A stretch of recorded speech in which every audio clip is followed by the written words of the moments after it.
조금 전 우리는 2023년 12월 30일을 완전히 보냈습니다. 더 이상 우리하고는 상관없이 우리 인생 가운데도 2023년 12월 30일은 이제 과거로 돌아갔고 또 우리를 더 이상 붙잡을 수가 없습니다. 우리가 지난 2023년 1년을 가만히 되돌아보면 어때요, 여러분? 하나님의 은혜를 누리며 살아오셨습니까? 매 순간순간 하나님의 은혜라고 생각이 드십니까? 지난 1년을 되돌아보면 국가적으로도 그렇고 교회적으로도 그렇고 우리 교회는 50주년을 맞이했었고 또 부천시, 우리가 속해 있는 부천시도 시승격 50주년을 맞이해서 여러 가지 또 행사도 있었고 우리가 속한 노회도 노회 창립 50주년을 맞이해서 100회기 또 1년에 2번씩 노회를 하니까 100회기 감사 예배도 드렸고 아무튼 지난 2023년들은 우리 교회와 우리가 속한 지역과 노회 속에 아주 역사적인 그런 사건들이 참 많았고 참으로 중요한 한 해였습니다. 그럼에도 불구하고 또 우리를 기쁘게 하고 기쁘고 즐겁게 하는 것도 있었지만 또 마음 아프게 하고 또 힘들고 어려운 그런 순간들도 있었습니다. 우리가 이런 상황 속에서 가장 중요한 것은 오늘 낮에도 말씀드린 것처럼 하나님을 신뢰하는 것.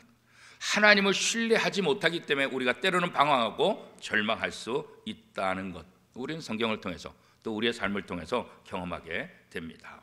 그 당시는 견딜 수 없고 그 당시는 도대체 이해할 수 없는 그런 상황이었지만 지나고 보니까 그럴 수도 있겠구나. 지나고 보니까 점 하나에 불과한 아무것도 아니라는 것을 느낄 때가 참 많아요. 그래서 그런 과거의 경험을 통해서 우리는 무슨 교훈을 얻게 됩니까? 지금 정말 미치도록 힘들어도 정말 이해할 수 없어도 너무나 괴롭고 아파도 무슨 생각이 들 수 있어요? 조금 있으면 점 하나에 불과할 거다. 이것도 다 지나가게 될 것이다. 이런 생각을 하게 되면 지금 우리가 경험하고 있는 고통들, 아픔들도 우리가 쉽게 극복하고 인내하며 승리할 수 있게 될 것입니다. 우리가 한 사건 한 사건, 그 한 사건 때문에 기뻐하고 한 사건 때문에 힘들어하고 슬퍼하고 울고 이런 그런 삶을 산다고 한다면 우리가 참 어려움이 있을 거예요. 기쁜 일이 있든 슬픈 일이 있든 초질관, 우리는 하나님을 의지하고 하나님을 바라보면서 하나님께서 주시는 그 은혜를 우리가 생각할 때 우리는 어떤 상황 속에서도 감사할 수 있고 어떤 상황 속에서도 기뻐할 수 있는 삶을 살 것이다. 우리가 지난 1년을 되돌아볼 때 기쁜 일이 생각나거든 하나님께 감사하세요. 힘들었고 어려웠던 것이 생각한다고 한다면 이것을 통한 하나님의 뜻이 무엇일까? 이것을 통해서 하나님께서 내게 무엇을 사인하고 무엇을 말씀하시려고 하실까? 그렇게 생각하면서 그 모든 것들이 2024년도에 여러분에게 좋은 교훈이 되고 2024년도를 신앙으로 또 승리하는 데 좋은 그런 하나의 디딤돌이 될 수 있기를 축복합니다. 자, 지난 1년 우리의 인생을 가만히 되돌아보면 우리가 2024년도를 어떻게 살 것인가 그 대안도 또 답도 우리가 찾을 수 있잖아요. 제가 좋아하는 찬송가 중에 419장 찬송 주 날개 및 내가 편히 쉬네, 이거 참 좋아요. 이 가사 내용을 보면 굉장히 힘이 되고 은혜가 됩니다. 우리 419장 1절만 우리 같이 한번 찬송을 하도록 하겠습니다.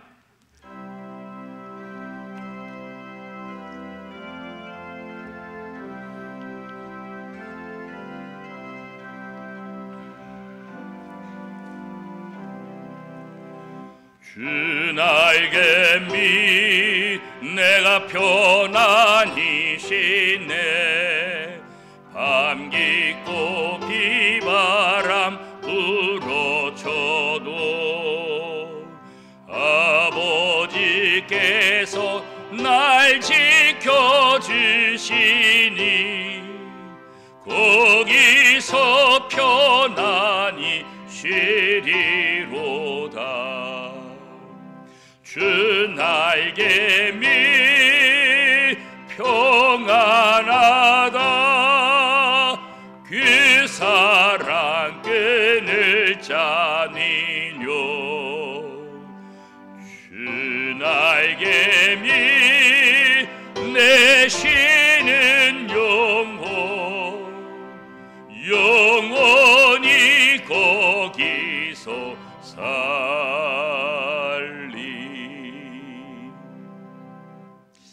이 찬송 부를 때마다 너무나 감사해요. 이 찬송 부르면은 마음이 평안해져요. 주 날개 및 내 쉬는 영혼, 영원히 거기서 살리. 이 찬송가를 가사를 쓴 사람은 얼마나 하나님의 은혜를 많이 받았으면 이렇게 하나님 안에서 날마다 평안을 누릴 수 있을까? 또 하나님 앞에서 내가 영원히 평안을 누리로다, 이런 가사를 쓸 수 있었을까? 그런 생각을 하게 되잖아요, 그죠? 그런데 이 찬송가를 작시하신 분은 목사님이에요. 미국 분이신데 윌리엄 오컷 쿠싱이라는 목사님이에요. 이분은 1823년에 태어나서 1902년에 돌아가신 분이신데, 이분이 이 찬송가 419장을 작사하신 거예요. 그 다음에 작곡은 생키라는 분이 하셨다고 오늘 찬송가에 그렇게 기록되어 있잖아요. 이분은 미국에서 태어났는데 매사추세츠 힝햄이라는 곳에서 태어났어요. 그런데 부모님들은 기독교를, 예수를 믿지만 좀 이단이에요. 예수님의 신성을 인정하지 않는 유니테리언, 그런 종교를 갖고 있는 사람이에요. 그러니까 예수를 믿지만 예수님의 신성, 예수님의 인성은 믿지만 예수님이 하나님의 아들이다, 이 신성은 믿지 않는 그런 부모 밑에서 자라게 돼요. 그가 10대가 되면서 스스로 성경을 공부하고 읽기 시작해요. 그리고 신학을 공부하게 되고, 이 사람은 아버지 어머니의 그 영향으로 유니테리언 그 종교에 들어간 것이 아니라 기독교로 개종해서 기독교회, 개혁교회의 목사가 됩니다. 그리고 뉴욕에서 조금 떨어진 시어스버그라는 곳에서 목회를 시작하게 돼요. 아주 조그만 교회입니다. 감사하게도 그곳에서 자기의 아내 해나 프로퍼라는 여인을 만나게 되고, 그분과 결혼해서 사역을 하는데 더 커다란 힘을 또 공급받는 그런 은혜도 또 이 교회를 통해서 얻게 돼요. 그래서 좀 더 결혼도 하고 안정되니까 좀 더 큰 사역을 위해서 뉴욕 브루클린 지역으로 목회지를 옮겨서 다시 목회를 시작합니다. 모든 것들이 아주 순조롭게 잘 진행이 됐어요. 그런데 결혼한 지 10년이 되던 해에 예기치 못한 일이 발생했어요. 아내가 시름시름 앓기 시작하는 거예요. 좀 시간 지나면 나아지겠지 그랬는데 나아지지 않아요. 점점 더 심각해지는 거예요. 힘든 내색을 한 번도 하지 않았던 이 목회자 아내들이, 사실 목사들은 뭐 대우도 받고 대접도 받지만 목회자 아내들이 사실 힘든 부분들이 많이 있거든요. 자기 소리를 내지도 못하고 내색하지도 못하고 끙끙 앓는. 최근에 보면 제 친구 목사들, 그 선교사들 사모들이 먼저 돌아가신 분이 최근에 3분이나 계세요. 사모님들이 다. 그래서 다 얘기 들어보니까 스트레스가 굉장히 많았다 그래요. 그래서 심정지를 통해서 심폐소생술을 하는데도 또 계속 이제 돌아가셨다, 그런 안타까운 그런 소식들을 들었는데, 이 목사님 아내도, 이 쿠싱의 목사님 아내도 목사의 아내 역할을 하는데 굉장히 많은 스트레스를 받은 것 같아요. 넉넉하지 못한 생활, 또 이렇게 안정되지 못한 그런 삶들, 그러면서 남편의 목회에 뒷바라지 하는 그런 모습들, 그러다 보니까 병이 생기게 되고 이 병이 아주 더 심각해지는 거예요. 그래서 쿠신 목사는 자기 아내를 바라보면서 생각을 해요. 아내가 이렇게 건강을 잃었으니까 우리가 처음 만났던 그곳 시어스버그로 다시 가서 아내를 만났던 그곳에서, 첫 번째 목회했던 그곳에서 다시 처음 심정으로 되돌아가서 다시 모든 것들을 추스리고 새롭게 시작하자. 그래가지고 첫 목회지 아내를 만났던 시어스버그로 옮겨서 다시 이제 목회를 시작합니다. 그런데 아내가 좋아질 것 같았는데, 아내를 만났던 그곳이기 때문에 좋아질 줄 알았는데 좋아지지 않는 거예요. 그리고 시어스버그로 옮긴 지 얼마 안 돼서 아내는 세상을 떠나게 돼요. 그죠? 그런데 이 비극이 여기서 멈춰지지 않는 거예요. 아내를 돌보며 목회를 하느라 오랫동안 누적된 피로 때문에 이 쿠싱 목사도 감기에 걸린 것 같았는데 그냥 감기라고 생각했어요. 그런데 감기가 너무 자주 걸리는 거예요. 나중에 보니까 목소리가 나오지 않는 거예요. 성대가 심하게 손상되어서 말을 전혀 할 수 없는 상태까지 가게 돼요. 그래서 글씨를 써서 다른 사람과 소통을 할 수밖에 없어요. 결국 쿠싱 목사는 목회 현장도 떠나야 돼요. 아내도 세상을 떠나고 목도 쓸 수 없고 목회 현장도 떠날 수밖에 없는 이런 상황. 쿠신 목사는 너무나 마음이 아픈 거예요. 그죠? 정말 생명을 포기하고 싶을 그 정도까지도 절망과 그 정도의 낙심이 들었다, 그렇게 고백하고 있어요. 그래서 쿠신 목사는 하나님 앞에 기도합니다. 주님, 하나님의 뜻이 도대체 어디 있습니까? 저를 이 땅에 태어나 계신 이유가 있기는 한 겁니까? 사랑은 아내도 데려가셨으니 이제 제 목숨도 가져가십시오. 말도 못하는 이 육신, 내가 뭐 하겠습니까? 어떻게 설교하겠고 어떻게 목회하겠고, 목회도 다 접어서 아무것도 할 수 없는데 하나님 차라리 저를 데려가 주세요. 이런 절망 가운데 모든 것을 포기하고 있던 이 쿠신 목사에게 하나님의 음성이 들렸어요. 하나님께서 이렇게 말씀하시는 거예요. 쿠신, 너는 내 것이야. 말 못하는 입술도 병든 내 몸도 모두 다 내 것이야. 아내도 데려갔지. 그러나 그 모든 아픔들, 그 모든 힘들, 내가 그거 다 알아. 그때 쿠싱이 하나님 앞에 다시 고백합니다. 사랑 하나님, 건강한 몸으로는 주님께 충성하지 못했지만 이제 병든 몸으로나마 충성하고자 하오니 하나님을 위해 제가 할 일을 말씀해 주세요. 그렇게 기도했어요. 그리고 시편 17편 8절의 말씀, 나를 눈동자같이 지키시고 주의 날개 그늘 아래 감추사. 이 말씀이 쿠싱 목사에게 확 들어오는 거예요. 그래서 윌리엄 쿠싱 목사는 자신의 영혼을 이 말씀을 통해서 어루만지고 첫사랑을 회복하게 돼요. 모든 것 다 내려놓았지만 하나님을 만나는 그 기쁨을 다시 한번 경험하게 되는 거죠. 그저 하나님의 날개 아래 거하는 것, 그것으로 만족하겠노라. 그리고 그 상태를 찬송시로 썼는데 그것이 바로 지금 우리가 함께 불렀던 419장 주 날개 및 내가 편안히 쉬네, 이 찬송. 그러니까 평안한 가운데서 이 찬송을 쓴 게 아니에요. 정말 절망 속에서 낙심할 수밖에 없고, 아내도 잃고 자기 목소리도 잃고 목회도 더 이상 할 수 없는 그런 참담한 상황 속에서 하나님의 음성을 듣고, 내가 피할 곳은 어디냐, 내가 고통을 어디서 위로를 받을 수 있냐, 주 날개 및 그 주 날개 아래서 내가 참된 평화를 누린다. 이 고백이 이 찬송시로 된 거예요. 오늘 함께 읽은 시편 55편, 이것은 다윗의 시예요. 이 시편 55편 전체를 보면 다윗의 고통스러운 모습이 다 그려져 있어요. 너무나 힘든 거예요. 주변 친구들로부터, 자녀들로부터, 부하들로부터 배신당한 그런 고통을 당하게 된 거예요. 이 고통을 당할 때 어떻게든지 이 고통에서 좀 빨리 좀 벗어났으면 하는 그런 기도가 왜 없겠어요, 그죠? 다윗도 이 고통에서 빨리 벗어나기를 원하는, 그리고 하나님 앞에 기도하는 거예요, 그죠? 오늘 우리도 이 세상에서 고통 없이 살고 싶지만 고통 없이 살 수 있는 게 거의 불가능해요. 2023년도에도 때로는 여러 가지 고통이 우리 속에 있었지만 2024년도에도 분명히 우리에게는 우리가 상상하지 못한 고통들이 우리 앞에 기다리고 있을 거예요. 그러면 그런 고통이 우리에게 올 때마다 우리는 좌절할 것인가? 우리는 낙심할 것인가? 우리는 신앙을 포기할 것이냐? 그럴 수 없지요. 다윗은 그런 고통 속에서도 하나님을 신뢰하고 하나님 앞에 기도하고 인내할 때 하나님의 참된 평안을 누리게 되었노라, 그렇게 말씀하고 있어요. 오늘 본문에 보면 비둘기 이야기가 나와요, 그죠? 이 비둘기는 사람들이 많이 사는 곳에, 높은 곳에 집을 지어요, 그죠? 숲속에서도 살 수 있는데, 숲속에서 사는 것이 새들은 훨씬 더 좋은데 비둘기는 숲속이 아니라 사람들 곁에서 살고 있어요. 왜 그럴까? 조류학자들에 의하면 아마 맹금류들의 그런 도전으로부터 피해서 사람들 옆에 있으면 그런 맹금류들이 이렇게 접근하지 못하니까 자기의 안전을 위해서 이 비둘기는 사람들이 있는 곳에 집을 짓고 아마 자기의 안전을 위해서 그렇게 살고 있을 것이다. 나름대로 사람들 근처 와서 사는 것은 나름대로 자기의 살 길을 찾아서 그렇게 행한 것이다. 이렇게 이제 조류학자들이 설명하고 있어요. 자, 오늘 본문 시편 55편 5절에서 7절까지 말씀 우리 같이 한번 읽어보겠습니다. 시작. 두려움과 떨림이 내게 이르고 공포가 나를 덮었도다. 나는 말하기를 만일 내게 비둘기같이 날개가 있다면 날아가서 편히 쉬리로다.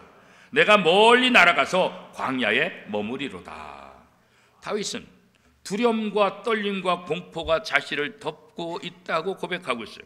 그러면서 뭐라고 얘기하냐면 비둘기같이 날개가 있다고 한다면, 내가 날아가서 편히 쉬고 싶다. 어디로 가서요? 광야로 날아가고 싶다. 그렇게 말하고 있습니다. 여러분 한번 생각해 보세요. 내가 편히 쉬고 싶으면 왜 광야라고 할까요? 광야가 뭐가 좋아요? 광야가 무슨 쉼이 되겠어요? 아주 편안한 곳, 즐거운 곳, 행복한 곳, 그곳에 날아가서 편히 쉬어야지 광야로 가서 날아가서 쉬겠다. 이 말은 어떻게 보면 우리가 이해하지 못하는 그런 말이잖아요. 그죠? 자, 그러면 이스라엘 사람들에게 있어서 이 광야는 어떤 의미가 있을까? 우리가 일반적으로 광야 그러면 사람이 살지 못하는 것, 사막, 황무한 곳, 황폐한 곳 이런 생각을 하잖아요. 그런데 이스라엘 사람들에게 있어서 이 광야는 무엇일까요? 어떤 의미일까요? 어떤 의미이길래 다윗은 자신의 고통과 자신의 아픔과 자신의 절망 속에서 내가 피할 수 있다고 하면, 내가 비둘기같이 날개가 있다고 한다면 내가 광야로 가서 내가 거기서 편히 쉬겠다. 왜 이런 고백, 왜 이런 단어를 사용했을까? 히브리 사람들에게 있어서 광야는 어떤 장소냐면 하나님이 거하시는 장소예요. 하나님이 거하시는 게 이게 광야예요.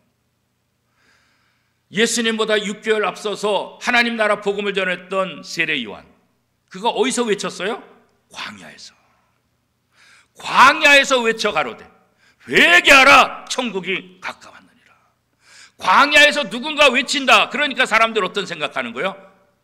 광야에서 누군가 외친다. 이 말은 뭐예요? 이스라엘 사람들 입장에선 하나님께서 말씀하시는구나. 광야는 하나님을 만나는 것이에요. 광야는 하나님의 음성을 듣는 것이에요. 왜요? 이스라엘 백성들이 애굽에서 400년 동안 종살이 하다가 적과 꿀이 흐르는 가나안 땅에 들어가는 동안 40년 동안 광야에서 그랬잖아요. 이 40년 동안 무엇을 경험했어요? 하나님이 자신들과 함께하는 것을 경험했죠. 하나님의 은혜로 매일같이 만나와 메추라기를 먹었던 그것을 경험했죠. 모세를 통해서, 여호수아를 통해서 하나님의 음성을 듣는 것을 그들이 경험했죠. 그렇기 때문에 이스라엘 백성들에게서도 광야는 우리가 생각하는 그렇게 사막이 아니라 하나님이 계신 곳, 하나님을 만날 수 있는 곳.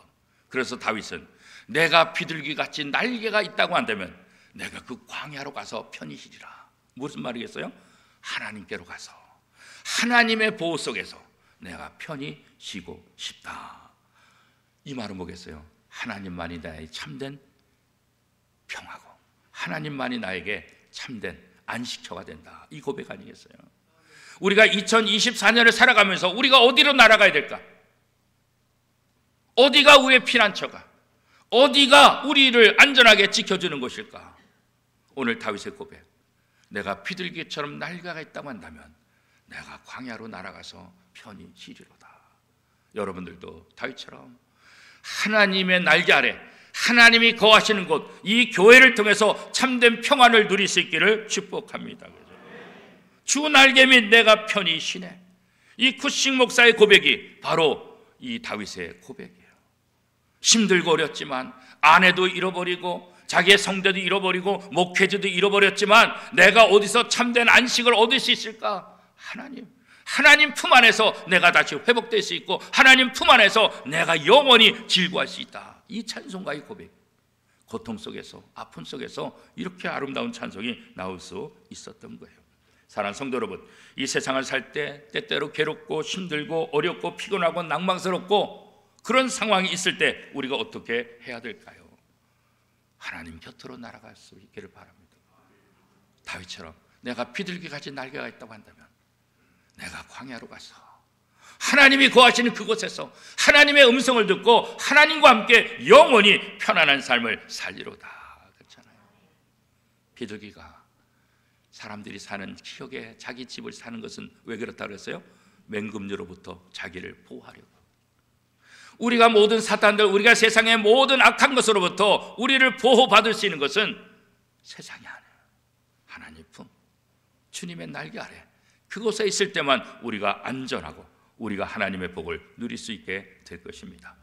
이제 2023년을 보내고 2023년 새해를 맞이했습니다. 2023년이 그랬던 것처럼 2024년에도 녹록치 않을 거예요. 쉽지 않을 거예요. 그러나 우리에게 소망이 있는 것은 주 날개 밑, 내가 비둘기라면 날개가 있어서 비둘기라면 광야로 가서 편히 쉬리라. 우리의 광야, 하나님, 이 교회가 여러분의 광야가 되고 이 교회가 여러분의 안전처가, 편안한 안식처가 되고 이 교회를 통해서 하나님의 음성을 듣고 이 교회를 통해서 하나님의 사랑을 다시 한번 확인할 수 있게 되기를 축복합니다. 참된 평화는 하나님에게서 오는 거예요. 각양 좋은 것은 위로부터 내려온다. 성경 말 좋은 것들은 다 하나님으로부터 내려온다.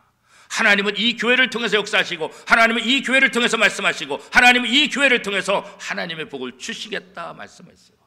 예수 그리스도를 교회로 삼아서 예수 그리스도가 교회 머리가 되고 예수 그리스도를 통해서 하나님의 모든 복을 우리에게 주시잖아요. 세상을 살면서 괴롭고 힘든 일을 피할 수는 없어요. 피할 수 없으면 어떻게 하러? 맞닥뜨리라고. 하나님의 말씀을 가지고 기도로 맞닥뜨려서 그것을 우리가 이길 수 있을까요? 하나님의 품에 거한다고 한다면 어떤 것도 두려워하지 않고 어떤 것도 무서워하지 않고 하나님의 날개 아래서 내가 영원히 평안을 누릴 수 있겠노라. 이 고백이 2024년 살아가면서 저와 여러분의 고백이 될 수 있기를 축복합니다.